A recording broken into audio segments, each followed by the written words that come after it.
What's going on, everybody? How's everybody doing today? It is Hump Day, and when it's Hump Day, it's a Sports Lounge Media. I'm excited to get with you guys today. I am the chosen one, and I'm here for it. Um, Welcome back to the Sports Lounge Media again. I am the chosen one. We are tapped into the Sports Lounge Media, coming from you from Las Vegas, Nevada, the sports capital of the world. This is where the hoops talk meets real barbershop energy, stats meet stories, and we give you the conversations you wish TV would have. We're in the home stretch of the NBA season, y'all, and tonight we are locked in on the three big storylines shaping everything from seeding to the MVP race. First up, we're hitting all the playoff clinches and the standing shakeups across both conferences. Who's already locked in, who's hanging on by a thread, and who's about to slide right out this thing. Then we're diving into Hollywood. LeBron, Luka, and the Lakers' late season surge. Are they really a legit threat to OKC and San Antonio, or is it just a fun regular season storyline? Those are questions we are going to answer. And finally, we're going to dive deep on the awards, SGA, Jokić, and Luka, on how the 65 game rule is changing and the MVP race and all of NBA conversation. It is rewarding in durability and the punishing greatness. If you're watching live on YouTube, get in the chat, drop your playoff sleeper and your MVP pick right now. If you're listening on Spotify or Apple, screenshot the show, tag at the Sports Lounge Media on Instagram or X, and let us know where you're tuning in from. Lace up, grab your favorite drink. This is Sports Lounge Media, and we're here to talk about this week in the NBA. Welcome to the lounge. Yeah, it's that heat, no chill, all flame. Sports Lounge Live, we never play no games. Talking stats, trash, take stat, ignite. Step in the ring, bring facts to take flight. Sound up, lights flash, it's about to explode. Every mic drop, heavy, every angle we load. From the court to the field, we call it how it feel. No script, just skill, this debate getting real. Sports Lounge Media, where fire meets the mic. Say what you mean, cause we don't do polite. Welcome to the lounge.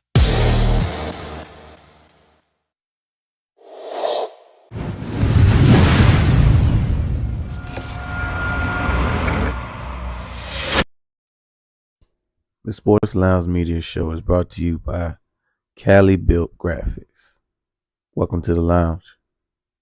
You turn the simple into magic.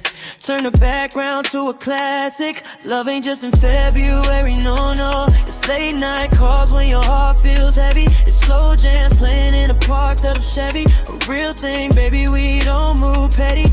Love ain't just in February, yeah. Sunday sweats and your big t-shirt ready. Every month you're my Valentine. Love all year, you're my favorite sign. Yo, that was Malik Porsche. If you have not checked out his album, go ahead and check out his album it's on everything, actually. It's on all platforms, but go definitely check him out on Apple Music. Definitely coming out with a new album this summer. I believe it's called August Whispers with Ocean Kisses. But check him out.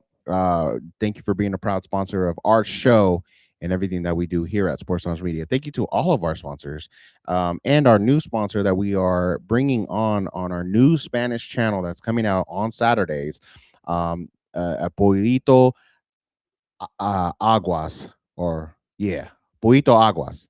So hopefully I pronounced that right. But yeah, they're a viral sensation on TikTok, and they're looking to join us on our journey. And all the other ones I've seen on Foodie Land or the festival, also looking to team up. Hopefully we can get something cracking with them as well. But thank you to all of our sponsors and every single person that has joined us and been a part of our journey. We thank you so much and appreciate each and every one of you guys for tuning in. But you're in the Sports Lounge Media with the chosen one, tapped in on YouTube or across all of the platforms all at one time. We are live right now. So what I want to do is just a quick news hit. We got Thunder, Spurs, Pistons, and Celtics. Knicks have all clinched playoff spots. Lakers have surged into the top 3 seed and locked up their playoff berth. But here's the roadmap. We're touching playoff clinches and standing in chaos. Then there's LeBron, Luka and the Lakers run, then the MVP awards race under the 65 game rule. So here, this is what I want. I want you guys to drop in the chat which team is the most dangerous non-1 seed team right now. Who is the most dangerous team that is a non-1 seed team right now? Screenshot that in the pod, tag it, add at the Sports Lounge Media with your pick, and we would read it next week. Now we're going to talk about the playoff clinches and the standings and the shakeup. We're going to set it off with the West. OKC and San Antonio have clinched. Lakers are sitting in the third. They also have clinched. In the East, we have the Pistons. The Celtics have already clinched early, with the Knicks locking it up via tiebreaker. Now, this is the question for y'all, okay? Which clinch were you more surprised? Detroit this high or the Spurs this high this season?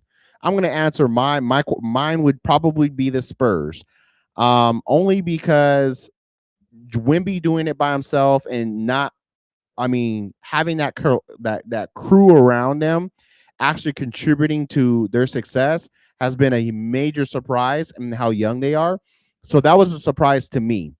Basketball wise, I was shocked because Detroit, in their adventure for the last 3 years, we know how Detroit was. It's really not a shock because Cade has been playing the way that he's been playing, and Detroit is known to have a really physical basketball team. So as far as basketball wise, I was a little bit shocked how fast they moved. But I wasn't shocked that they're in the position that they're in now, and knowing that the East is not the strongest conference. But in all, I would say if I had to pick one, it would definitely be the Spurs. Excuse me. Number two, if I told you that there was 3 years ago OKC would be the first team to clinch in the West, would you have believed it? Hell nah. Hell nah. I wouldn't believe you. You would have told me 3 years ago, hell nah. I would say, no way, Jose. Yeah, I just wouldn't believe it. And but here we are. SGA is doing his thing. I think he just dropped 41 points the other day. Definitely OKC is playing good collectively as a group, barring no injury. But going forward, they are looking to do some damage, and we'll see if they can hang with some of these teams that 4 out of 7, a 7-game series. We'll see what they could do with that. West Chaos seed 1 through 10. This right here is OKC at or near 60 wins, first to clinch division wrapped up. Spurs right behind them, solid top 2 seed. Lakers pushing into that 3rd seed territory, and they secured it with Denver, Phoenix, Clippers in the next tier. The play-in with teams like the Warriors and the Blazers. Not too worried about the Warriors. They kind of fell off a little bit. That kind of worries me. But here's my questions to y'all. Who scares you more as a 2 versus 7 matchup? Spurs or the Lakers? Yeah, the way the Lakers been playing, I don't know you guys seen them in the month of March. Yeah, I don't want to play that team. And the way they played against the Cavaliers last night,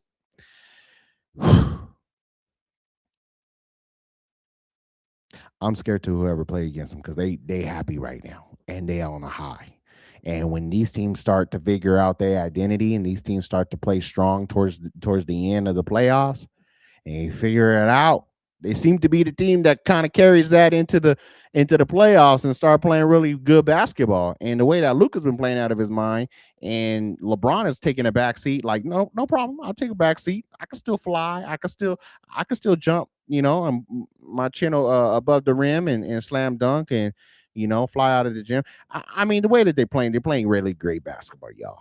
And we got to give them where the credit is due. And at the end of the day, I'm more scared of the Lakers than I am the Spurs at this particular point in the month of March. So that's mine. The next thing is this Thunder team built like a real title squad or more of a great regular season team? Now, last year I would say that teams couldn't figure them out. This year they kind of figured them out. They were scarier last year than they are this year. I think they're a really good regular season team. We will see in playoffs. They got to prove it. Got to run it back and see if they can play with some of these juggernaut teams. But we would have to see.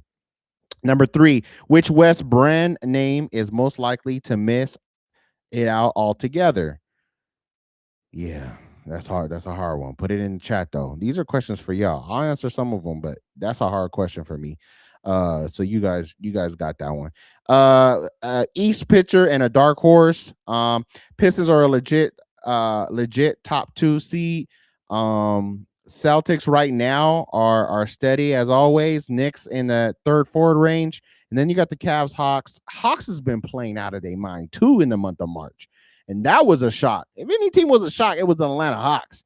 After losing their point guard Trey, and then coming back, Magic floating in that third or sixth spot in the playoff bubble. So here's the next questions: is Detroit for real as a title contender, or still 1 year away? I think they're 1 year away. I think that they got a really good, solid team. I think that they could play really good basketball. I think that they're probably one player or superstar away from being a legitimate contender. That's my opinion. Take it for what it is. You got yours. Put it in the chat. Which East top 3 team do you trust at least in the first round series? I'm gonna say New York.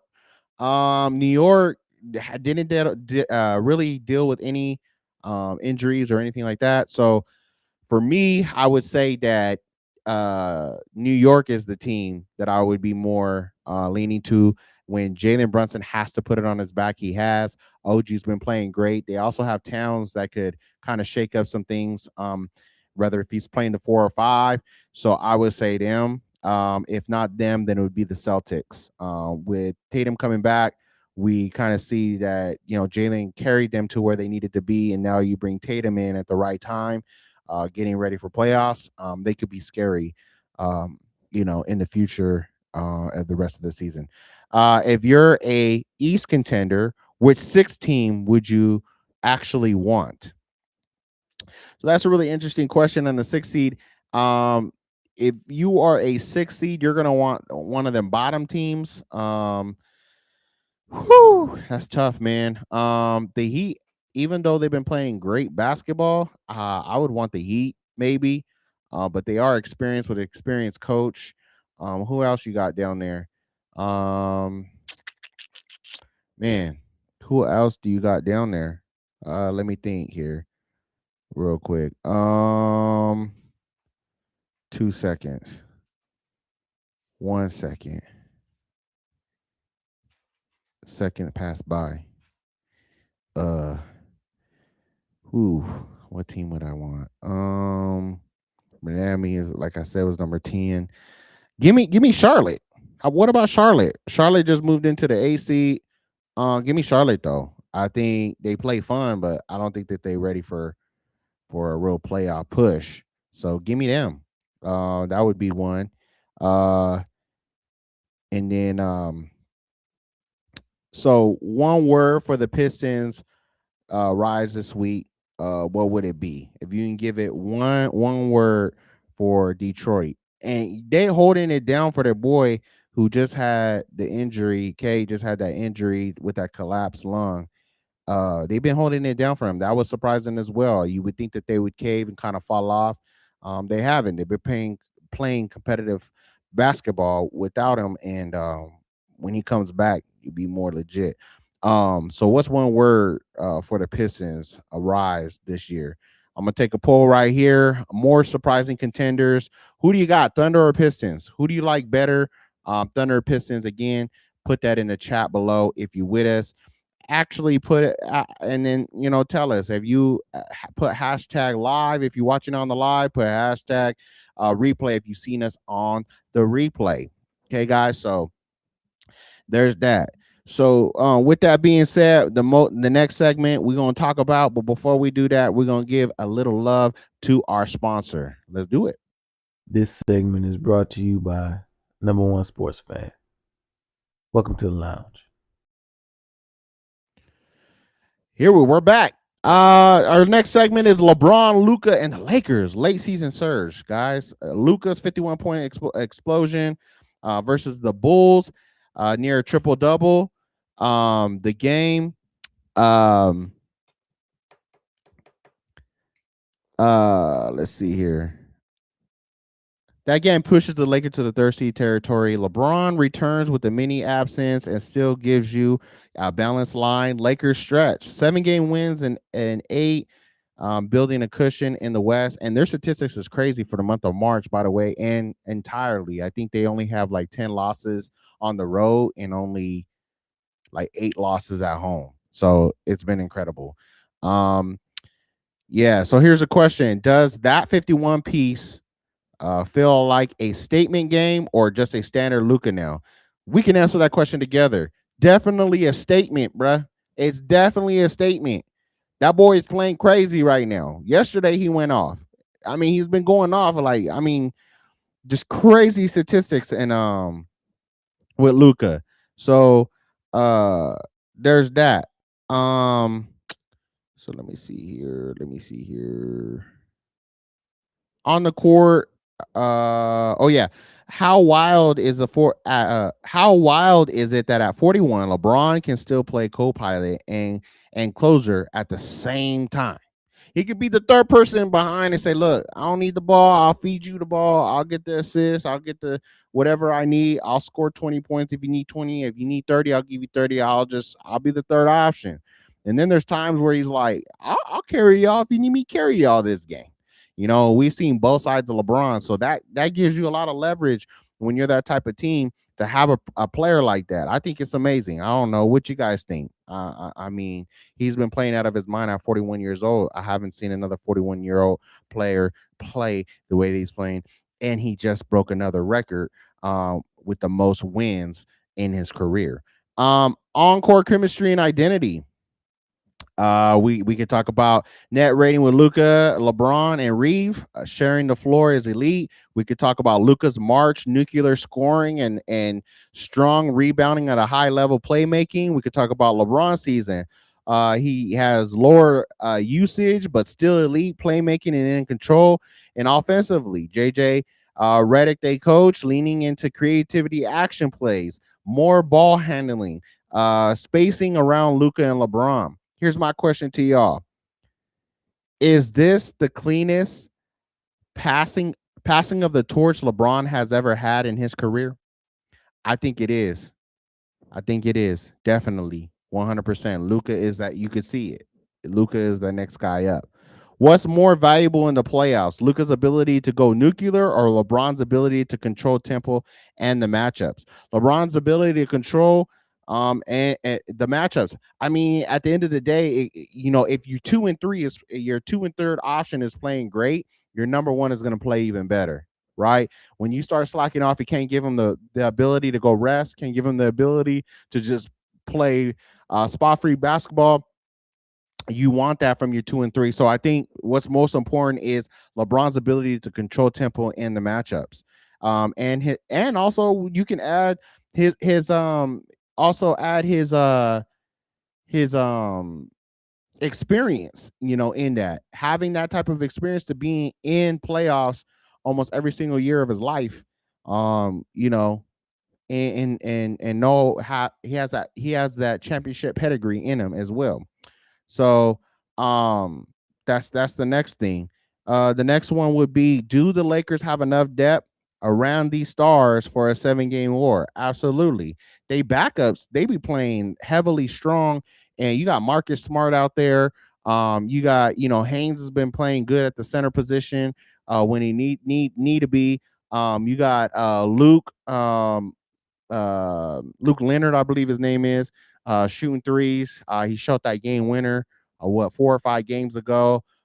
They do have a great supporting cast. That's another thing. They have a lot of great role players that can come in. Vanderbilt plays great defense. He can lock people down. So I think they do have enough. And then stretch and run and seating.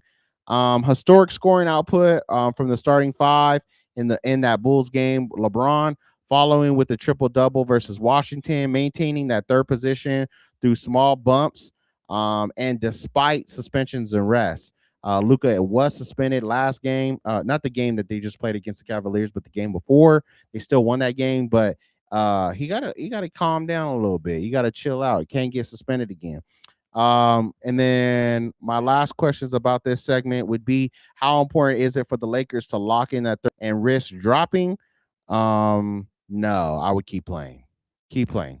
I think they need that chemistry to continue into the playoffs. So just keep playing. Prefer first round matchup if you're the Lakers, young legs, or a veteran group. Doesn't matter who you give them. Doesn't matter. I'll take either or. And then, is there a real path to the 2 seed, or is it 3 the realistic ceiling? That's tough. Probably 3 is a realistic ceiling. I'm gonna be realistic with y'all. I don't know if they can catch up to the Spurs at this particular point. So I'm gonna keep it. I'm gonna keep it that. Let me know if this is an overreaction or not. The Lakers are the biggest threat to OKC in the West. I think they are.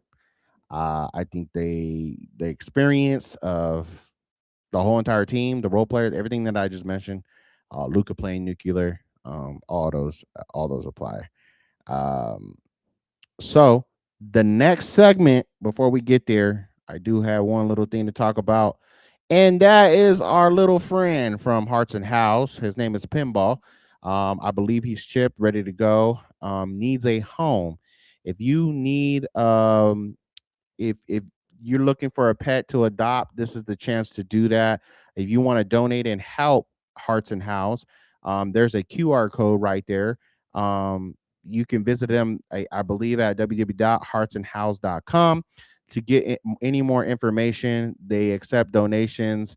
Look, guys, I know that if you're a business owner, you're looking for a write-offs, it's a chance for you to get that write-off as well if you donate. But if you're looking for a pet, you're looking for a dog, a friend, go ahead and go check out Pinball. Okay, guys. So there's that. 1 second. 1 second, guys.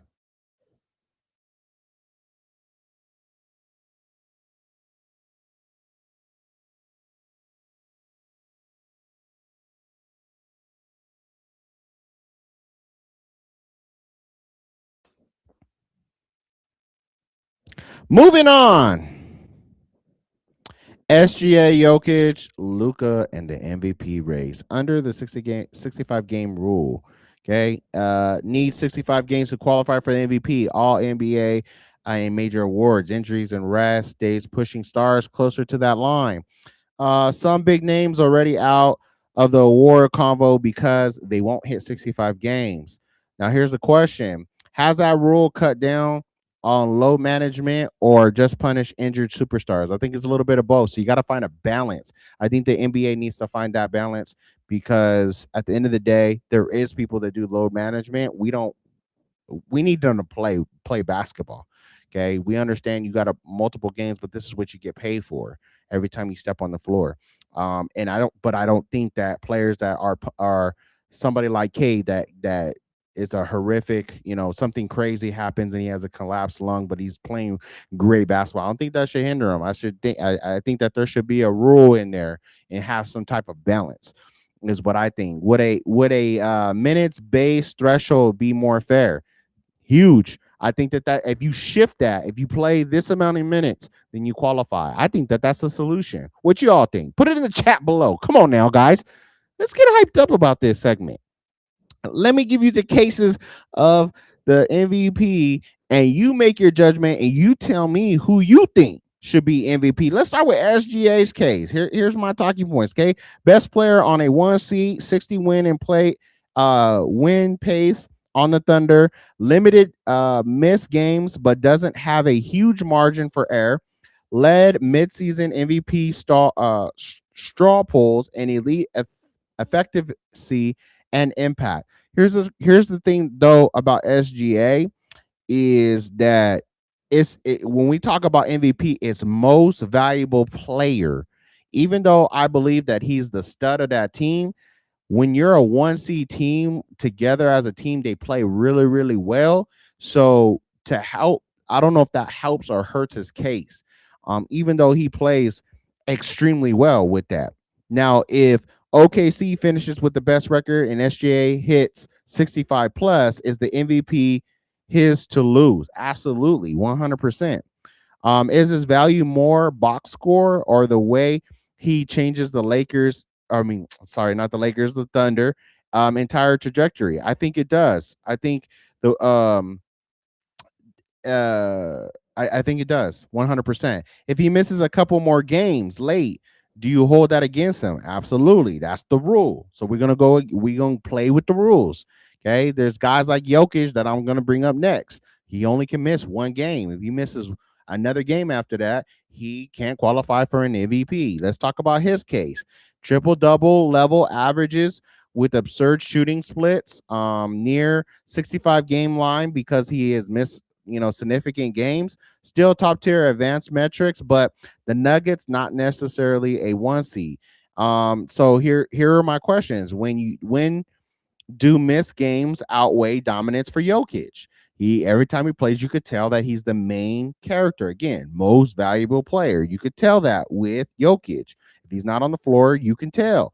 If Denver finishes fourth, but Jokić looks like the best player in the world, does he still get your vote? Absolutely, he does. It's about the best player, the most valuable player to that team, and I think that he definitely is.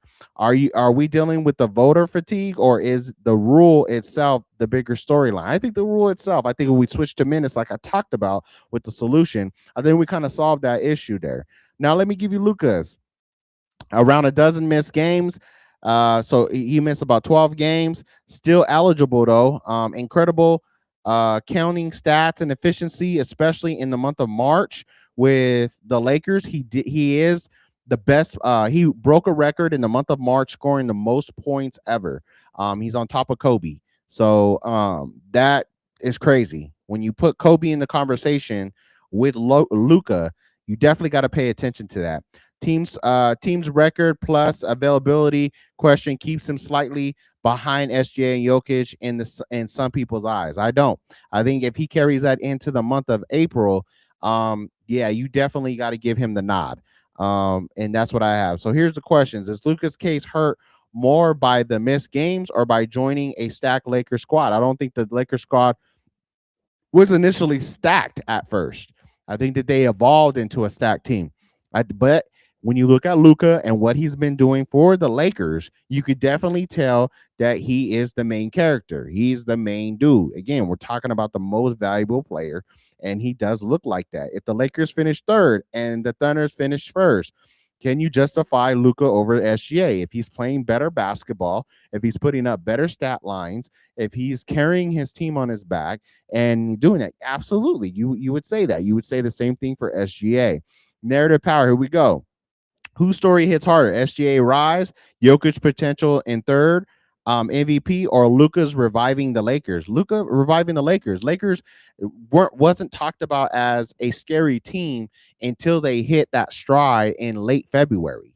They weren't even on the map. Nobody was really talking about them. They was actually like in sixth place, moving into third. And everybody knows that the Western Conference is the hardest conference. And so yeah. Should available be king? Would you take a slight less dominance of 75 game player over a clearly better 63 game player? Does the 65 game rule make Iron Man season more valuable? Is the rule backfiring by prioritizing who stays under instead of who's the best? Absolutely. That's what we need to look at. We need to start paying attention to who's the best. Okay, who's the best? This is for y'all. Drop your MVP top 3 in order in the comments, please. Right now, if you're watching this, drop the MVP top 3 in the order in the comments. Tell me MVP with the rules versus MVP if games don't matter. Who are your 2 picks? I'm going to say it again. Tell me MVP with the rule versus MVP if games don't matter. Who are your 2 picks? You only get 2. You don't get 4. You don't get 3. You don't get honorable mentions. You don't get none of that. Give me 2. That's it. That's all I'm asking for. Okay, guys? That's all I'm asking for. Let me wrap it up with this, y'all. Number 1 is Thunder will finish with the best record in the league. Number 2, Spurs will win at least 1 playoff series. Lakers will make the Western Conference Finals. 4 would be Pistons will reach the Eastern Conference Finals. And 5, the 65 game rule will cost at least 1 superstar an MVP they would have won under an old rules. Okay, my final prompts will be this. Comment your hot take. Which top four seed is the most likely to get bounced early? Who's your MVP with the 65 game rule? And who's your MVP if we ignored it? That's going to do it for this edition of Sports Lounge Media. We hit the playoff clinches. We talked about LeBron and Luka turning LA into must-see TV again. And we argued the MVP race under this new 65 game reality. Now it's your turn. Jump into the comments. Drop your 3 things for me. Your MVP ballot, 1 through 3, the top 4 seed you think that is going to get bounced early, and the team nobody wants to see in a 7-game series. I'm reading them on the next show, so please put that in there. Make sure that you are subscribed to our YouTube. Follow us on TikTok, Instagram, X, at Sports Lounge Media, and don't forget to hit us with a like, share, comment, and subscribe. www.sportsloungemedia.com as well. Again, hit that follow button, please. Leave us a review. It helps the lounge grow and keeps our content coming because we do it for you and our community. We got live coverage coming all playoff long, instant reactions, watch alongs, and breakdowns. So turn those notifications on and don't miss when we go live. I'm the chosen one. This is Sports Lounge Media, where we talk all sports the way we actually need to talk about sports. Until next time, stay safe, stay blessed, and we will see you back at the lounge next week, Wednesday at new time, 6:30. Okay. And so check us out next week. We love you all. We appreciate each and every one of you guys. And thank you for joining us in the lounge. This segment is brought to you by Brian Martino Construction. Welcome to the lounge. Sports Lounge Media. Say what you mean, 'cause